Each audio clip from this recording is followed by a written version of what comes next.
एक चीज होती है प्रवाहित, यानी जो अंदर से निकल रही है जी। या छोड़ो इन सब बातों को और व्यावहारिक आदमी बनो। मैं तो बोल रहा हूँ ये भी क्यों ऐसा आप उसकी फोटो दिखा दिखा के लोगों को सपने दिखा दिखा के एक बड़ी भीड़ जुटा लेते हैं और लोगों को सपने बेचे जा रहे हैं। आखिर क्यों? बात ये है कि आप राजा बनना चाहते हैं, किंग बनना चाहते हैं, उस मैसेज को पकड़िए, उन्हें समझिए और ये पता लगाने की कोशिश करिए ये बच्चा किस लिए पैदा हुआ है। नमस्कार, थिंक 360 में आपका स्वागत है। मैं हूं प्रदीप। राजस्थान में अधिकांश अकादमिक परीक्षाओं के परिणाम आ चुके हैं।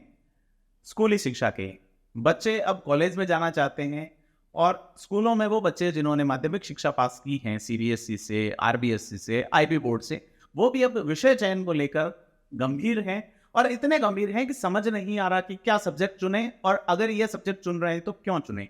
इन सब के पीछे का मनोविज्ञान क्या है और इससे आगे जाके क्या फायदा मिलने वाला है, इन तमाम पहलुओं पर बात करने के लिए आज हमारे साथ स्टूडियो में विशेषज्ञ मनोविज्ञानी, चार्टर्ड अकाउंटेंट, विधिवेत्ता और न जाने तमाम कई डिग्रियां धारण करने वाले संजय बियानी जी हैं। नमस्कार संजय जी, आपका स्वागत है। आप बियानी कॉलेज के निदेशक हैं और क्या क्या है वो आप बातचीत में समझेंगे। तो सर, हम जानना चाहते हैं कि बच्चे यही सब्जेक्ट लें, उन्होंने एक लाइन पकड़ रखी है, आर्ट्स वाले तो आर्ट्स, और कहाँ से आती है ये साइकोलॉजी की भी ये सब्जेक्ट लेना है या इस सब्जेक्ट में करियर है और इसमें नहीं है। तो इस पे सर थोड़ा सा हमें गाइड करें प्लीज। बहुत ही अच्छा सवाल आपने किया है, पर मुझे लगता है कि दो चीज़ें हुआ करती है जी। एक चीज़ होती है प्रवाहित, यानी जो अंदर से निकल रही है जी। और एक चीज़ होती है प्रभावित, जिससे हम प्रभावित हो रहे हैं। बिल्कुल। तो मुझे लगता है आजकल बच्चे प्रभावित हो रहे हैं बाहर के ग्लैमर से, है ना, सिविल सर्विसेज की चकाचौंध से, अपने पड़ोसियों से, अपने अपने परिवारजनों से, और मुझे लगता है ये बहुत गलत हो रहा है। जी। मुझे नहीं लगता है कि प्रभावित होने से कोई आदमी जो है वो सक्सेस की तरफ चल जाता है या सही करियर का सिलेक्शन कर लेता है। प्रवाहित तब होता है जब पैशन बोलता है अंदर से, जब उसकी मस्ती अंदर से बोलती है, जब उसका जुनून अंदर से बोलता है। मुझे लगता है ये बहुत ज़रूरी है हर बच्चे को समझना कि यार मेरे अंदर क्या है और मुझे किस काम में मज़ा आता है। मुझे लगता है जिसमें मज़ा आ रहा है ना, वहीं ऊर्जा प्रवाहित होती है, वहीं आदमी इन्वॉल्व हो जाता है, वहीं उसका एकाग्रता लग जाती है, वहीं उसे सफलता मिल जाती है। तो मुझे लगता है कि ये बहुत ही गलत तरीका है और मुझे लगता है आज काफ़ी हद तक सरकार भी इसमें इन्वॉल्व है, इस गलत जो एक्टिविटी चल रही है, और बहुत से बिजनेसमैन इसमें इन्वॉल्व है क्योंकि उन्होंने बिजनेस बना लिया है। क्योंकि काउंसलिंग का तो कोई सिस्टम ही नहीं है हमारे यहाँ पे अभी तक। उन्होंने इसे बिजनेस बना लिया और लोगों को सपने बेचे जा रहे हैं। अब मुझे बताइए ये कैसा एग्जाम हुआ जिसमें सिर्फ 1000 लोग सिविल सर्विसेज के लिए चुने जा रहे हैं और 11 लाख लोग बैठे हैं, और उन 1000 लोगों में से भी 800 लोग असंतुष्ट रहेंगे अगली बार फिर ट्राई करें। क्योंकि उन्हें अपना मनपसंद कैडर नहीं मिल रहा। तो सिर्फ 200 लोगों के लिए 11 लाख लोग बैठ रहे हैं और वो सभी लोग ये सोच रहे हैं कि हमारा सिलेक्शन होगा। हम नहीं कहते कि किसी को रोका जाए इस काम के लिए, कि वो 11 लाख में से उस 200 या मैक्सिमम 1000 को हटा दे तो बाकी का क्या होगा। जी। 1% भी नहीं, 0.1% जो लोग जिसमें सिलेक्शन होंगे उसको अपना करियर बना रहे, और उसमें हम लोग अपनी उम्र की 5-7 साल जो बहुत ही बेहतरीन साल है युवा, उसमें अपना वो इन्वॉल्व कर रहा है। मुझे लग रहा है कि इसको सही किया जाना चाहिए और हर आदमी को ये देखना चाहिए यार अंदर क्या बोलता है। यार अगर फोटोग्राफी अच्छी लगती है तो शानदार फोटोग्राफर बन जाओ, इतना स्कोप है जिसकी आदत नहीं है। अगर आपको खाना बनाना अच्छा लग रहा है तो फूड टेक्नोलॉजी में कोई कोर्स कर लो। अगर आपको स्टूडियो में बोलना अच्छा लगता है तो खुद का स्टूडियो और स्टार्टअप चालू कर लो। अगर पढ़ाने की बेचैनी है और आपको लगता है कि आप अपने दोस्तों को अच्छा पढ़ा रहे थे तो फिर आप टीचर बन जाओ ना, क्या प्रॉब्लम है। मतलब क्यों अपने आप को पैसे से तुलना करते हो, क्यों अपने आप को ग्लैमर से अपनी तुलना करते हो। यार छोड़ो इन सब बातों को और व्यावहारिक आदमी बनो। और मुझे देखता हूँ कि जो एग्जाम में जो तैयारी कर रहे हैं इनकी पर्सनैलिटी तो एकदम तहस-नहस सी हो जाती है। मतलब अपने व्यक्तित्व का कोई विकास ही नहीं है, निराशा से बढ़ जाते हैं हम लोग। मैं बच्चों को एग्जाम में देखता हूँ कि पहले नंबर लाने की क्या तड़प है और अंदर कितनी बेचैनी है। तो मुझे लगता है ये सब गलत हो रहा है और हर युवा अंदर से फ्रस्ट्रेट हो रहा है और मुझे लगता है इसमें कहीं ना कहीं सरकार भी जो है जिम्मेदार है, और कहीं ना कहीं जो है हमारा जो ये जो सेटअप है बेसिक वो भी जिम्मेदार है कि मुझे सर मैं स्कूली अभी जिन्होंने 12th कंप्लीट की है, अधिकांश लोग सिविल सर्विस की ओर जाना चाहते हैं। ये सिस्टम जब तक बदला नहीं जाएगा तब तक तो यही चलेगा। सही कह रहे हैं सर। तो उसमें उनको लगता है साहब आर्ट्स लेनी ठीक रहेगी तभी हम आरएस बन सकते हैं। एक मिथक है कि साहब आर्ट्स पढ़नी पड़ेगी क्योंकि हमें पॉलिटी पढ़नी है, वो पढ़नी है। तो साइंस वाले कहाँ कम रह जाते हैं या कॉमर्स वाले कहाँ कम रह जाते हैं? मैं कह रहा हूँ अगर आर्ट्स ली जा रही है तो उसमें उन दो सब्जेक्ट को नकारने की भाव क्यों आ रहा है, या साइंस ली जा रही है तो उससे सफलता के क्या चांसेस रहते हैं? इन पे सर थोड़ा सा आप। हाँ, अब ये बात पुरानी हो गई है। अब क्या मुझे लग रहा है कि ज़्यादातर लोग वो सक्सेस हो रहा है जो साइंस से है, जो बीटेक से है, जो मेडिकल से है, क्योंकि अब सिलेबस चेंज हुआ है। तो अब वो तो कोई बात नहीं है। दूसरा लेबोरियस होते हैं पढ़ने को लेके, ज्यादा प्रैक्टिस। रोज ठीक होती है, वो चीज़ों को जम कर देखने का नजरिया होता है साइंस पढ़ने के बाद में, वो बहुत बेहतर हो जाता है। इसलिए अब ऐसी बात नहीं कि आर्ट्स वाले बच्चे आ रहे हैं, मेरे को देखे अगर आप प्रैक्टिकली स्टैटिस्टिक्स देखें तो इंजीनियरिंग वाले बच्चे भी ज्यादा निकल रहे हैं। ज़्यादा निकल रहे हैं। एक तो उनका पर मैं तो बोल रहा हूँ ये भी क्यों ऐसा जी क्योंकि सिविल सर्विसेज में किसी पर्सन को मान लो 1100 में से एक का चुनाव हुआ, आप उसकी फोटो दिखा के लोगों को सपने दिखा के एक बड़ी भीड़ जुटा लेते हैं और लोगों को सपने बेचे जा रहे हैं। आखिर क्यों? सर मैं आपको बताऊं, मैं लंबे समय तक क्राइम रिपोर्टर रहा, पुलिस की बीट मैंने बहुत कवर की। हम बॉलीवुड की जितनी भी फिल्में देखते हैं, वेब सीरीज देखते हैं, धारावाहिक देखते हैं, उसमें आईपीएस को एज एन इन्वेस्टिगेटर बहुत बड़ा हीरो बताया जाता है कि वो छापेमारी कर रहा है, वो अपराधियों को पकड़ रहा है। जबकि मैंने जब क्राइम रिपोर्टिंग की तो मैं जान के हैरत में रह गया कि आईपीएस को तो इन्वेस्टिगेशन का राइट ही नहीं है सीआरपीसी और पुलिस एक्ट में। बच्चों को ये लगता है कि हम सिंघम बनेंगे, जबकि वो एक मैनेजर की भूमिका में होता है उस सिस्टम को चलाने के लिए। सुप्रीम तो वहाँ थाना ही है, थानेदार सबसे बड़ा। और वो जो दिखता है उसे हम समझ लेते हैं जी, पर सब जो दिख रहा है वो पीछे से इसे चलाया जैसा रील कलेक्टर्स की चल रही है, और वो पूरी लाइफ में मुश्किल से मुश्किल अगर उसके अच्छे संबंध है पॉलिटिशियन से तो 5-7 साल कलेक्टर रहता है। मुझे बताइए 5 साल जब कलेक्टर भी रहता है जी। तो उसको कौन चलाता है? जी भी। वो भी कहीं ना कहीं से चलता है, जी। उसको भी कहीं ना कहीं से पर पॉलिटिकल इस व्यवस्था में भी सर अच्छे और प्रभावी लोगों की जरूरत तो है, क्योंकि व्यवस्था तो यही है सिविल सोसाइटी की। या पर मैं क्या बात ये नहीं है, बात ये है कि आप राजा बनना चाहते हैं, किंग बनना चाहते हैं, और बहुत से रास्ते हैं। अपना बिजनेस, अपना स्टार्टअप, अपनी सोच, अपने निर्णय, उसका एक अलग ही मजा है। तो आप तो खैर उसी धारा से आए हो, इसलिए आपको ये बात ठीक लगती है प्रैक्टिकली, कि आपको घर वालों का प्रेशर था कि आपको चार्टर्ड अकाउंटेंट बनना है और आप बन गए फिलोसफर, साइकोलॉजिस्ट जी। लेकिन आप चार्टर्ड अकाउंट भी बने। तो मैं वही लाना चाह रहा था सर आपको कि बच्चे पे घर वालों के सपने हैं कि भाई तुम ये सब्जेक्ट लो, मैं नहीं बन पाया तुम बनो, मैं नहीं बन पाई तुम बनो, माता पिता का ये जो है। अब उसमें चूंकि आप एक मेरे सामने उदाहरण हो जिन पे ये प्रेशर था कि भाई क्या है, सीए 2 शब्द है, चार्टर्ड अकाउंटेंट आपको बनना है, आप बने, उसमें भी सफल रहे, और फिर बाद में जो किया तो प्रैक्टिकली कैसे संभव हो पाता है? क्योंकि कहना बहुत आसान है। देखिए ये संभव तो तब होता है जब आपके पास कोई विकल्प ही नहीं होते। मेरे पास कोई विकल्प नहीं थे, हमारी फाइनेंशियली घर में बहुत ज़्यादा प्रॉब्लम्स थी, क्राइसिस थे। पर आज बच्चे के साथ ऐसा नहीं है। जी।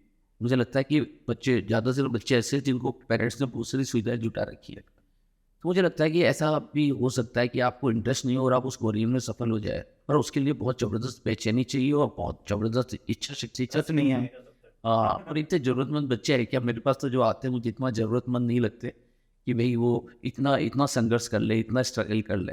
तो अगर किसी में जज्बा हो तो मैं नहीं कहता कि वो कर नहीं सकता, वो कर सकता है, वो भी कर सकता है। और मुझे लगता है उसका भी एक मजा है। मन का हो जाए तो अच्छा है, और मन का ना हो तो और भी अच्छा है। तो हरिवंश राय से बच्चे ऐसे ही नहीं कहते, मन का ना हो तो भी अच्छा इसलिए है क्योंकि उसमें भी कोई ईश्वर की मर्जी है, और उसमें भी आदमी कुछ सीख लेता है अपने आप से संघर्ष करना। और ये संघर्ष मुझे लगता है फिर कहीं ना कहीं काम आता है, मुझे भी काम आया। तो ऐसा लगता। सर ये जो बच्चे हैं कि साहब इनको जबरदस्ती भेज दिया कि तुम्हें आरएस करना है, वो यहाँ जयपुर में हम उनको देखते हैं घिसते हुए। कई लोग कोटा में ऐसे बच्चे, कोटा में जैसा आपने सिविल सर्विस का उदाहरण दिया वैसे ही मैं इंजीनियरिंग और मेडिकल सर्विस का उदाहरण दूं कि कितने लोग, कितनी सीटें हैं और कितने सेलेक्ट होते हैं। तो वो कंपटीशन तो सभी जगह है, ये तो संकट सभी जगह। पर देखो ना, जैसे आपने भी बोला आईएएस बनना, आईएएस का मतलब होता है आप गवर्नमेंट सर्विस में चले गए, एक सीए का मतलब अपनी इंडिपेंडेंट काम करना। पर जो सीए में अगर देखते हैं तो 100 में से 30 बच्चे 3-4 साल में अपना करियर बना लेते हैं, मतलब उन्हें 1-2 साल ज़्यादा भी लगे तो 30% बच्चे जो है कहीं ना कहीं 5 साल के अंदर सीए बन जाते हैं। Well set. 30%। और वहाँ देखेंगे तो आप 1100 में से एक, तो आपको रिस्क भी तो मैनेज करनी है। ये बात आपका अपना जीवन। हाँ, 1100 में से अगर 1101 में हो तो आप कुछ नहीं बन रहे, हाँ, और इधर आप सीए नहीं बने तो आप अकाउंट्स के तो मास्टर बनेंगे ही, कम से कम वो तो चीजें बनोगे और बनोगे भी तो। आप जीएसटी प्रैक्टिशनर बन जाओगे, आप लीगल साइड में जा सकते हो, टैक्सेस। अच्छा, एक और बात है जी। कि वहाँ पे आपका इंटरव्यू में, आपका प्रीलिम्स में, आपका फाइनल में नहीं हुआ सिलेक्शन तो वापस जीरो से जाइए। पर वहाँ पे आपने एक स्टेप चढ़ ली तो आपको एक स्टेप और चढ़नी है, तो बच्चों को वापस नीचे आने का तो खतरा नहीं है। अगर मान लो वो बीच में भी है, अभी अपने इंटरमीडिएट स्टेज पे भी है, तो भी कोई दिक्कत नहीं है, तो भी वो अकाउंटेंट तो बनेगा। मुझे लगता है सीखना जरूरी है, मुझे लगता है स्किल इंप्रूव करना जरूरी है।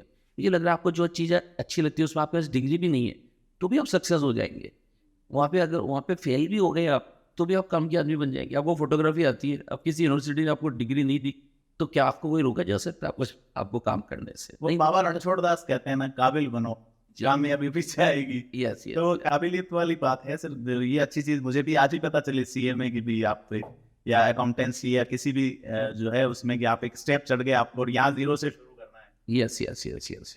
तो मैं तो पेरेंट्स को भी लगता मुझे जिम्मेदार है कुछ हद तक, क्योंकि भी मेरे पास कुछ बच्चे आए, उनके पेरेंट्स भी आए, तो उन्हें लगता है कि जो बच्चा अगर आईएएस में फिर एक अटेम्प्ट ले और सक्सेस हो जाए तो उसकी शादी बहुत अच्छी जगह हो जाएगी, उसे शायद कुछ अच्छा दहेज मिल जाएगा, ये मन के अंदर रहती है। और इस कारण उसे बार बार उसे वापस उसी जगह चौंकाया जाता है, जब उसी स्पीड में उसको वापस डाला जाता है। तो मुझे लगता है ये कहीं ना कहीं हमारी नाइंसाफ़ी होती है बच्चे के साथ में, हम अपनी महत्वाकांक्षा के कारण बच्चों का इस्तेमाल करते हैं। तो मुझे लगता है कि ठीक नहीं हो रहा है। और सर एज ए फिलोसोफर या साइकोलॉजिस्ट मैं आपसे पूछूं कि आईएएस बन जाना कई लोग सेलिब्रेट करते हैं, क्योंकि मैं भी दर्शन का विद्यार्थी रहा हूँ। आईएएस बनने पे आप पे इतनी बड़ी जिम्मेदारी आई है जिसकी आप कल्पना नहीं कर सकते, तो वो सफलता है या एक शुरुआत है जिम्मेदारियों की?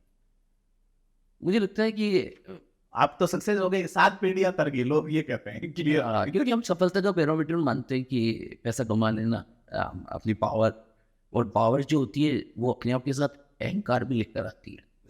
और आज में मैंने तो देखा, मैं इतने लोगों से डील करता हूँ तो कहीं ना कहीं अहंकार का सिर पर चढ़कर बोलता है वहाँ पे वो सबके साथ में। और जब रिटायर होते हैं तो वो रिटायरमेंट के बाद किसी आईएएस की लाइफ बहुत ख़राब हो जाती है, क्योंकि फिर उन्हें वो रिस्पॉन्स नहीं मिलता जो पहले मिल रहा था, फिर उनके अहंकार को कोई पूजा नहीं जाता, फिर उनसे लोग निकला भी है। सर ऐसा बताते हैं, ट्रेनिंग मॉड्यूल है जो मसूरी में, सुप्रीमेसी का भाव जो अंग्रेजों के जमाने में था वो आज तक कायम है, कि उन्हें वो एक डिग्निटी, एक ऑरा बना के रखना होता है। इसलिए उसकी टेबल में और आम जनता की टेबल में उसकी टेबल और आम जनता के बीच में पर्याप्त दूरी होनी चाहिए। इवन थाने में जब थानेदार बैठता है तो उसकी बेंच ऊपर होनी चाहिए, बाकी नीचे होनी चाहिए। जुडिशरी में तो ये चलता है, लेकिन ये तो वहां सिखाया जाता है। आईपीएस जो है अपने से 40 साल बूढ़े या 30 साल बूढ़े कांस्टेबल को तुम ही कहेगा, या थानेदार है उसको भी तुम ही कहेगा। वहां तो ये बताया जाता है कि जो सिस्टम ब्रिटिश टाइम का था अब उसको बदलना चाहिए। अब मुझे लगता है कि अगर मेरे को, चूंकि मैं आपने मेरा इंट्रोडक्शन दिया, चार्टर्ड अकाउंटेंट भी हूँ, मैंने मैनेजमेंट में भी, आपने लॉ भी की, एलएलएम भी की, लॉ में पीएचडी भी की, कॉमर्स में पीएचडी भी की, साइकोलॉजी, बहुत सारी बुक्स भी लिखी और बहुत सारे लोगों से मिला, और 4था इंस्टीट्यूशन मैंने एस्टेब्लिश किए। मुझे बहुत सारे प्रैक्टिकल चीज़ों से गुजरना पड़ा। मैं चाहता हूँ कि अगर यूपीएससी को भी मैं कोई मैसेज देना चाहता हूँ तो हम्बल होना सिखाया अधिकारियों को। मुझे बहुत अच्छा लगा जब मैंने इस बार कलेक्टर ऑफिस में गया तो कलेक्टर को ऑफिस खोलकर पब्लिक के लिए बैठा मैंने देखा, राजगुरु जी को, प्रकाश राजगुरु जी जो हमारे कलेक्टर है। तो मुझे लगता है ये अप्रोच सबके पास होनी चाहिए। आप ये मत लिखिए 3 से 4 मीटिंग टाइम, आप लिख लीजिए 3 से 4 वर्किंग टाइम और बाकी मीटिंग टाइम। अगर आप पब्लिक से ही नहीं मिल रहे तो आप काय के पब्लिक सर्वेंट है? आप तो पब्लिक ऑनर हो गए, आप तो अहंकारी और साम्राज्यवादी हो गए। आपको तो ऐसे लिखना चाहिए, मेरा सबसे पहले धर्म में पब्लिक से मिलो। कोई आईएएस नहीं मिलता, सब अवॉइड करते हैं पब्लिक से। मुझे लगता है ब्रिटिश चले गए, लेकिन आज भी हमारे समाज के अंदर वही हुकूमत और वही अहंकार और वही गवर्न करने की आदत। वो ग्लोरिफिकेशन ही तो माँ बाप को प्रभावित कर रही है कि बेटा राजा बन गया। वो राजा नहीं बन रहा, वो बद्दुआएं कमा रहा है। वो राजा नहीं बन रहा, वो लोगों को निचोड़ रहा है। अगर इसे ही आप नहीं, इसे वो इसे ही अच्छे ऑनर लोग बनना भी हैं सर, उसमें बहुत अच्छे लोग। बहुत अच्छे लोग होंगे, पर आप लेकिन आपकी सिस्टम ऐसा है तो वो कुछ कर आप नहीं अक्सर देखोगे लोग आजकल, मैं बोल रहा हूँ, जजमेंटल भी नहीं रहे। अधिकारी नाम होते हैं जो अपने अधिकार का इस्तेमाल करें, पर आजकल अधिकार का इस्तेमाल नहीं कर रहे हैं, उन्हें कानून चला रहा है और कोई डिस्क्रिशन यूज ही नहीं करता, कोई रिस्क लेता ही नहीं। मुझे नहीं लगता ऐसे बिना रिस्क लिए कोई काम होता है। कोई चीज़ सही नहीं है। आप you have to take best possible decisions and at least उन्हें डिसीजन लेने चाहिए जो पब्लिक के इंटरेस्ट में हो, पर ऐसा नहीं कर पा रहे हैं। गवर्नमेंट है, लेकिन आफ्टर ऑल गवर्नमेंट भी पब्लिक को सर्व करने के लिए है। एक पब्लिक को बेनिफिट दिया जाना चाहिए, सर्व किया जाना चाहिए, क्योंकि उसके पैसे से, उसके टैक्स से आपका अहंकार का पोषण हो रहा है। आपकी पूरी ब्यूरोक्रेसी और पूरी जो व्यवस्था है वो टैक्स के पैसे से चल रही है। ये बात अच्छे से समझाई जानी चाहिए सिविल सर्वेंट्स को, ताकि हमारी सोसाइटी के अंदर ये जो ऑरा बन गया है, इस ऑरा को तोड़ा जा सके और स्टार्टअप को प्रमोट किया जा सके, ग्लोरीफाई किया जा सके स्टार्टअप को, और स्टार्टअप को रेस्पेक्ट दिया जा सके, क्योंकि उसके पैसे से तो चल रहा ही है। सर एक चीज मेरे, चूंकि आपने एग्जाम वाले बताया कि 1000 लोग बैठ रहे हैं, ये जो आप बता रहे हो इससे मैं जोड़ना चाहूंगा कि 10 लाख में से या 11 लाख में से 1000 लोग हैं, वो बेचारे 5-7 साल कोशिश करते हैं, इसमें उनका बहुत सारा पैसा, समय और महत्वपूर्ण, सबसे महत्वपूर्ण जवानी का टाइम खर्च हो रहा है। तब वो बन जाता है तो वो उन चीजों को पहले तो भरना चाहता है, फुलफिल करना चाहता है। जब वो फुलफिल हो जाती है तब तक उसे इस व्यवस्था में मजा आने लगता है। तो क्या नहीं लगता? मुझे लगता है ये काम बोलना चाहिए, एजुकेशन इज इन्वेस्टमेंट। क्योंकि आप इन्वेस्ट कर रहे हैं, एक डॉक्टर बनने के लिए आप 1 करोड़ रुपए इन्वेस्ट कर रहे हैं, तो वो डॉक्टर बनने के बाद वसूलेगा ना, फिर उसमें रहम कहाँ रहेगा गरीबों के प्रति। फिर सरकार दूसरी योजनाएं लाएगी, चिरंजीवी योजना लाएगी, पर वो तो डॉक्टर तो सर्व ही नहीं करना चाहता, तो आप उसको चला रहे एक स्कीम के तहत। ऐसे IAS बनने के लिए आप लाखों रुपए की फीसेस दे रहे हैं, और फिर बन जाता है तो फिर वो आपको फिर उसको वसूल करना होता है। मुझे लगता है कि हमें एजुकेशन को तो रिडिफाइन करना चाहिए, और इस सिस्टम में थोड़ा बदलाव की ज़रूरत है। और इसी कारण मुझे लगा कि हमारे यहाँ एजुकेशन में बुनियादी बदलाव की ज़रूरत है। मुझे बहुत अच्छा लगा जब मैं दिल्ली में मैंने एजुकेशन के स्वरूप को देखा, आम आदमी पार्टी ने उसमें काम किया, वो उससे प्रभावित हुआ, और प्रभावित होकर मैंने सोचा कि क्यों ना मैं, जो मेरा अनुभव है, जो मैंने 27 साल के अंदर जो अनुभव कमाया है, इस सिस्टम से गुजर के, इन ब्यूरोक्रेसी सिस्टम से गुजर के, ये सरकारी सिस्टम से गुजर के, इस करप्शन वाली सोसाइटी से गुजर के, जो मैंने सीखा, जो मैंने देखा, जो मुझे सुधार करना है, वो भी शायद इसमें कुछ दे पाऊँ। तो मुझे लगा कि एक अच्छा मॉडल है एजुकेशन का। और एजुकेशन और स्वास्थ्य सबको अगर फ्री दो तो हमारी सोसाइटी से करप्शन भी कम हो जाएगा, और हमारी सोसाइटी में लोगों को रिलीफ मिलेगा, है ना। क्योंकि गरीब भी तो टैक्स देता है ना, पेट्रोल में पैसा लेता है, डलवाता है पेट्रोल, तो टैक्स तो गरीब भी दे रहा है। तो मैं दिल्ली गया था सर, मेरा एक व्यक्तिगत अनुभव है, यहाँ के राजस्थान के व्यवसायी हैं जिनका बड़ा काम है, तो उन्होंने बड़ा, आप जो कहा उससे ना इत्तफाकी रखी। उनका ये कहना है कि साहब अरविंद केजरीवाल की गवर्नमेंट आने के बाद में काफी गड़बड़ हो गई। मैंने कहा क्या गड़बड़ हुई? अरे मत पूछिए। तो अच्छा ठीक है, फिर लंबी चौड़ी उनकी लिस्ट थी। वो राइट विंग को सपोर्ट करते हैं, बीजेपी को, लिहाजा उनकी बातें, उनका तर्क लाजिमी थी, लेकिन वो सारे जवाब उन्होंने खुद दे दिए कि यार मेरे तो बच्चे पहले प्राइवेट स्कूल में पढ़ रहे थे, मैंने खुद गवर्नमेंट में कराया, स्कूल का तो बढ़िया किया है। तो मैंने कहा एक आदमी का अगर मान लीजिए ये झुकाव है, और वो कट्टर बीजेपी के व्यक्ति, उनकी जो शिकायतें थी वो एक पार्टी लाइन से होने के कारण थी, और उन्होंने कहा स्कूल में सब कमाल कर दिया।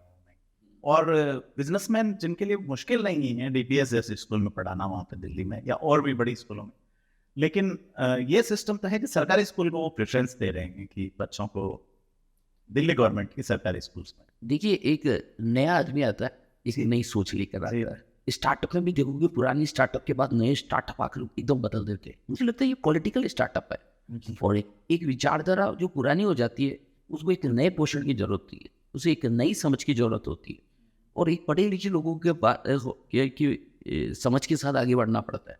मुझे लगता है पॉलिटिकल स्टार्टअप भी होना चाहिए, और मुझे लगता है कि सही है, क्योंकि नोबडी हैज़ क्लियर विजन कि मेरे पास, मैं जो सोच रहा हूँ वो सही होता है। तो मुझे लगता है कि जो आम आदमी पार्टी है उसकी एजुकेशन और हेल्थ के बारे में लेकर एक नई सोच है कि आपके मोहल्ले में क्लिनिक होनी चाहिए, और वो आपके लिए सुलभ होनी चाहिए, और वो एक नई इंफ्रास्ट्रक्चर के साथ और एक नई समझ के साथ वो मोहल्ला क्लिनिक होनी चाहिए। मुझे लगता है कि ये एक नई सोच है, और दिल्ली में सभी लोगों से जब मैं मिलता हूँ तो उनकी संतुष्टि देखने लायक होती है। उनको लगता है कि इस गवर्नमेंट ने हमारे को रिलीफ दी। और लोग जो जहाँ तक बोलते हैं मुफ्त रेवड़ी, तो भाई वो घाटे का बजट नहीं है, वो सारा पैसा लेकर इंडिपेंडेंट बनाए। और मुझे लगता है ये बहुत जरूरी है कि आप किसी भी वेंचर को, सरकार को सेल्फ सस्टेन बना दें। अगर आप सेल्फ सस्टेन बनाएं, आप टैक्स से मुफ्त में भी दे रहे हैं और उसके बाद घाटा नहीं दे रहे, तो बहुत बढ़िया है। लेकिन आप लोगों को रिलीफ भी नहीं दे रहे और घाटे का बजट दे रहे हैं, तो कहीं ना कहीं इन एफिशिएंसी है। और पता है बजट कितना है हर सरकार का? लगभग राजस्थान सरकार का मैं आपको बताऊँ, शायद आम आदमी तो उसको कैलकुलेट भी नहीं कर पाएगा। 3 लाख। 3 लाख बिल्कुल 3 लाख के लिए 5 जीरो लगाते हैं, पर करोड़ के लागे फिर उतनी जीरो लगानी है आपको। सोचना बड़ा बड़ा बजट, उसको कितनी प्रूडेंस के साथ खर्च करने की जरूरत है। As a chartered accountant I can feel it. एक सीए होने के नाते में इस बजट की अहमियत और इसकी इकोनॉमिक वाइबिलिटी और इसकी सस्टेनेबिलिटी को महसूस कर सकता हूँ। मुझे लगता है कि बहुत बुद्धिमानी की ज़रूरत है इस इतने बड़े बजट को खर्च करने के लिए, और वो भी पब्लिक वेलफेयर के लिए। सर। अंग्रेजी माध्यम स्कूल है राजस्थान में, कोई क्योंकि बात पॉलिटिकल चल पड़ी, जी जी जी। तो आरटीई में भी काउंसलर का प्रावधान, केंद्रीय विद्यालयों में जरूर नियुक्तियां हो रही है, नवोदय के विद्यालयों में। हमारे यहाँ पे बहुत बड़े पैमाने पे बच्चे जो है वो स्कूलों में अच्छी स्ट्रेंथ आई है, खास करके सरकारी स्कूलों में लड़कियों के एडमिशन। राजस्थान का अगर अपन डेटा उठाएंगे तो माँ बाप की सोच आज भी है कि लड़का है तो प्राइवेट में और लड़की है तो सरकारी में। सरकारी स्कूलों में अभी तक काउंसलिंग की कोई व्यवस्था नहीं है। जहां 2000 की स्ट्रेंथ भी है सरकारी स्कूल में, वहां भी कोई काउंसलर नहीं है कि एक बच्चा जो कि किसी मेंटल ट्रॉमा से गुजर रहा है। दिल्ली में ये सिस्टम मैंने देखा कि उन्होंने काउंसलिंग और कुछ जगह पे शुरू की है, वहां पे प्रिंसिपल काउंसलर की। लेकिन यहाँ क्या लगता है कि चूंकि 3 लाख करोड़ का बजट है तो छोटा मोटा पैसा इधर भी दे देना चाहिए कि वो जो बच्चे हैं अगर किसी ट्रॉमा में, वो छोटी सी चीज है। लड़कियों के लिए आप सैनिटरी पैड का दावा कर रहे हैं, कितने पहुंच रहे हैं मैं नहीं जानता, लेकिन अगर एक काउंसलर हो तो लड़का या लड़की किसी भी तरह के ट्रॉमा में है, क्योंकि क्राइम अगेंस्ट द चाइल्ड बहुत है, अनसिक्योरिटी ऑफ द चाइल्ड बहुत है, करियर को लेके काउंसलिंग की जरूरत है, फ्यूचर के सिटीजन वही है। तो क्या नहीं लगता है राजस्थान गवर्नमेंट को कम से कम सरकारी स्कूल में, बड़े स्कूल में काउंसलर रखे? बहुत अच्छा सवाल पूछा है, और मैं उसके लिए सरकार को भी सुझाव देना चाहूँ। जैसे मेडिकल काउंसिल है, नर्सिंग काउंसिल है, वैसे काउंसलिंग काउंसिल भी होनी चाहिए जी। क्योंकि आप काउंसिल तो रख दोगे पर वो खुद ही अनक्वालिफाइड है, क्योंकि वो खुद ही उस काउंसलिंग को समझते नहीं है। तो एक काउंसिल बनाई जानी चाहिए जो बच्चों को एजुकेशन से रिलेटेड प्रॉपर्ली काउंसलिंग दे सके, उनको प्रॉपर ट्रेनिंग दीजिए। हमारा जो यूनिवर्सिटी सिस्टम है वो 1947 वाला पिछड़ गया है, अब जमाना बदल गया है। तो अब जब बदले हुए जमाने में ट्रेंड काउंसलर हो, और फिर वो ऑनलाइन भी दे सकते हैं, ऑफलाइन भी दे सकते हैं, अपनी क्लिनिक भी बना सकते हैं। मुझे लगता है कि हमें औपचारिकता की जगह वास्तविकता से चीज़ों को समझना चाहिए। और अगर ऐसा हो सके तो फिर वो जो एक्सपर्ट आएंगे जो रियल में काम करेंगे, जो ऑनलाइन भी किया जा सकता है जिस काम को, अगर आप कोई काउंसलर, वीकली वो क्लासेस स्कूल्स में रन कर सकते हैं इस तरह से। आप आप एक जो काउंसिल बनाते हैं वो अपनी ऑनलाइन सेटअप करके काउंसिल की एक अच्छी टीम बन सकती है, जो ऑनलाइन आप सब स्कूल कॉलेज में जो वहाँ काउंसलर बैठे और उनको आप काउंसलिंग दें। तो मुझे लगता है आप टीचर्स को दे दो, जब बच्चे मोबाइल ऑलरेडी अवेलेबल है तो आप फिजिकली क्यों जा रहे हैं? वो आपसे बात ही नहीं करेंगे। वो खुद 2 से लेके 4-5 घंटे तक डेली मोबाइल में बिजी है, तो आप उनके वो 5 घंटे के समय में उसका इस्तेमाल करिए ना, उनको ऑनलाइन वाली बात कर रहा हूँ कि कोई बच्चा अगर ट्रॉमा में, तो सर ऐसा कई, मैंने जैसे फिनलैंड का उदाहरण देखिए, वहाँ वो लोग देखते हैं कि बच्चा चाहे उसके मार्क्स के हिसाब से या अदर एक्टिविटीज में परफॉर्मेंस के हिसाब से वो जज कर, क्योंकि एजुकेशन, स्कूल एजुकेशन में चाइल्ड साइकोलॉजी एक सब्जेक्ट है। आप बीएड करते हैं तो उसमें फ्राइड के मनोविज्ञान से लेके एक बड़ा वर्ग, एक बड़ा जो सिलेबस है वो चाइल्ड साइकोलॉजी का है। मैंने अभी कुछ दिनों पहले डेटा देखा था, राजस्थान में सिर्फ 36 psychologist as a practitioner registered है। Yes yes yes, psychologist not psychiatrist. तो आप 8 करोड़ की आबादी वाला राज्य, यस यस, जहाँ पे करोड़ों की संख्या में बच्चे हैं। Yes yes. और मुझे लगता है कि हमारे घरों में हमारी जो मदर ना अच्छी काउंसलर है, उन्हें ट्रेनिंग की जरूरत है, थोड़ी सी समझ देने की जरूरत है, और ऑनलाइन भी दी जा सकती है। कैसे भी करें, करना चाहिए बिल्कुल। काउंसलिंग एक बहुत बड़ी ज़रूरत है, आपने सही पकड़ा। तो जैसे हमारे क्लिनिक बने हैं जो बॉडी को देखते हैं, वैसे हमारे माइंड के लिए भी काउंसलिंग के लिए व्यवस्था होनी चाहिए। मैं आपसे सहमत हूँ।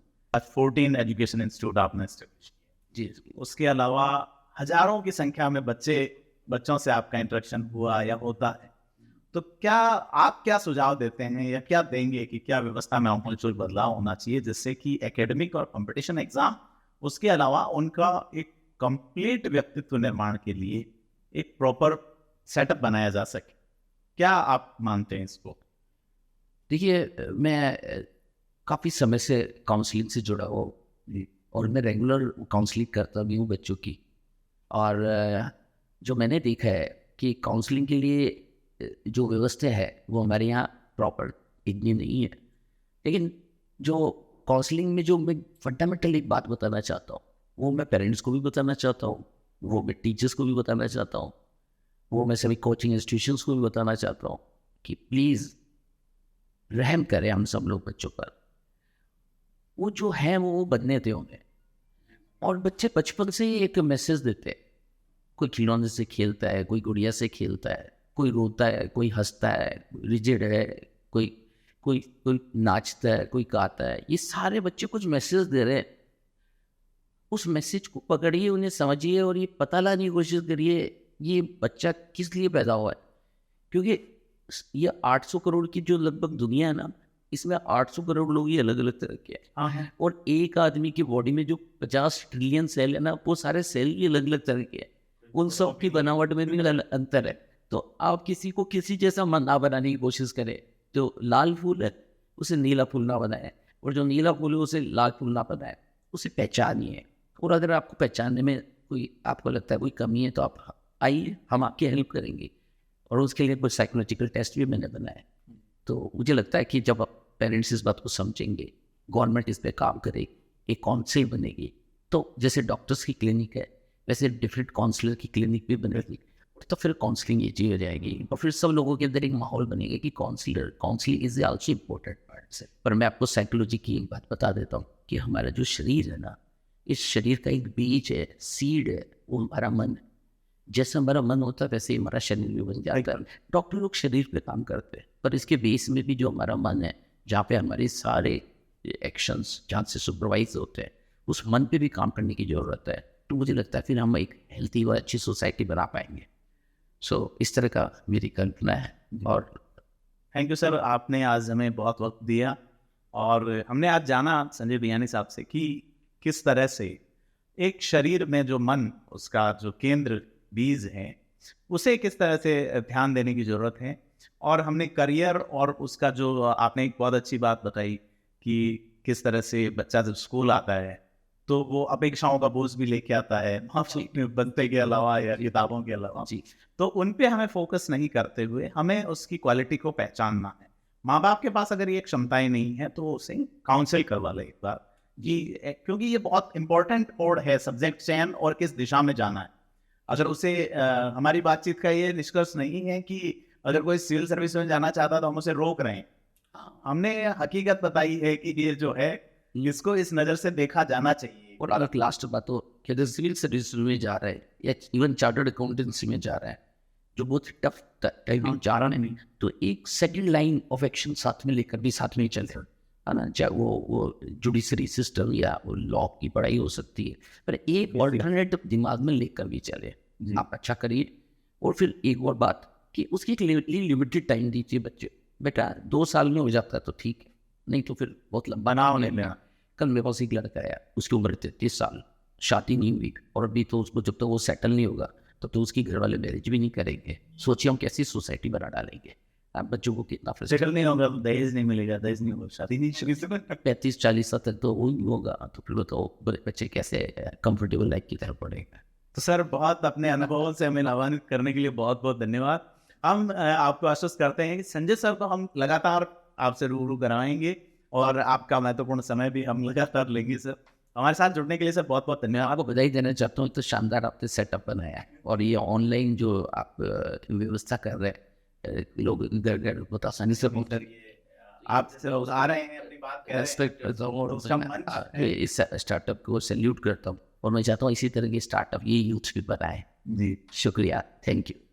तो देखा आपने कि किस तरह से समाज में एक मनोवैज्ञानिक विचारों को पोषित करने वाले लोग काम कर रहे हैं। संजय बियानी जी ने 14 के आसपास इंस्टीट्यूशन स्थापित किए हैं। आपने साइकोलॉजी पे काम किया है, फिलॉसफी पे काम किया है, बहुत सारी किताबें लिखी है। चार्टर्ड अकाउंटेंट परिजनों की अपेक्षाओं के ऊपर चलते हुए बने और उसके बाद उन्होंने अपना रास्ता चुना और एक नई नज़ीर स्थापित की है। और हमारे साथ जुड़े, आपने अपने अनुभव साझा किए और बहुत सारे विचार भी रखे। इसी तरह के कार्यक्रमों से रूबरू होने के लिए सब्सक्राइब करें थिंक 360 को। धन्यवाद।